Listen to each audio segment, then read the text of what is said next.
कक्षा छठी, विषय हिंदी व्याकरण।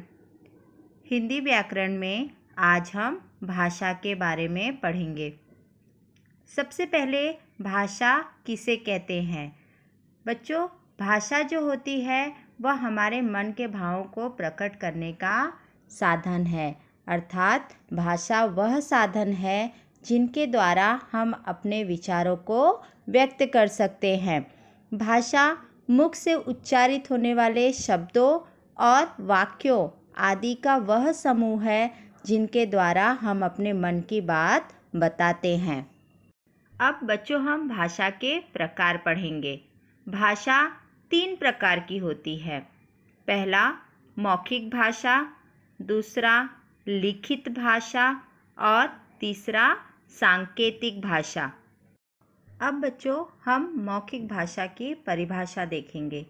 भाषा के जिस रूप से हम अपने विचार एवं भाव बोलकर प्रकट करते हैं अथवा दूसरों के विचार अथवा भाव सुनकर ग्रहण करते हैं, उसे मौखिक भाषा कहते हैं।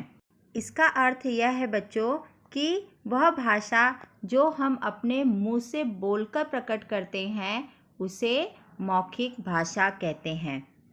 अब हम अपना दूसरा प्रकार पढ़ेंगे जो है लिखित भाषा। सबसे पहले परिभाषा देखेंगे।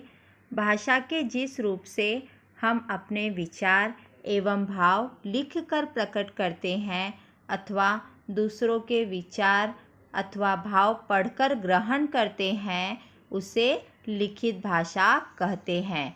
अर्थात बच्चों, जब हम अपने मन के भावों को अर्थात फीलिंग्स को लिखकर व्यक्त करते हैं, प्रकट करते हैं, तो उसे लिखित भाषा कहते हैं। हमारी तीसरी भाषा है सांकेतिक भाषा। जब हम अपने मन के भावों को संकेत द्वारा प्रकट करते हैं तो उसे सांकेतिक भाषा कहते हैं। अर्थात जब हम अपने मन की बात को संकेत अर्थात इशारे द्वारा प्रकट करते हैं तो उसे सांकेतिक भाषा कहते हैं। बच्चों, अब हम लिपि की परिभाषा पढ़ेंगे। भाषा को लिखने के लिए जिन चिन्हों का उपयोग किया जाता है उन्हें लिपि कहते हैं। हिंदी भाषा की लिपि देवनागरी है। बच्चों, अब हम व्याकरण की परिभाषा पढ़ेंगे। किसी भाषा को शुद्ध रूप से लिखने और बोलने का ज्ञान कराने वाले शास्त्र को व्याकरण कहते हैं। अर्थात बच्चों, किसी भी भाषा को शुद्ध रूप से कैसे लिखा जाता है या शुद्ध रूप से किसी भी भाषा को कैसे बोला जाता है, इसके बारे में जानकारी देने वाले शास्त्र को व्याकरण कहते हैं। धन्यवाद।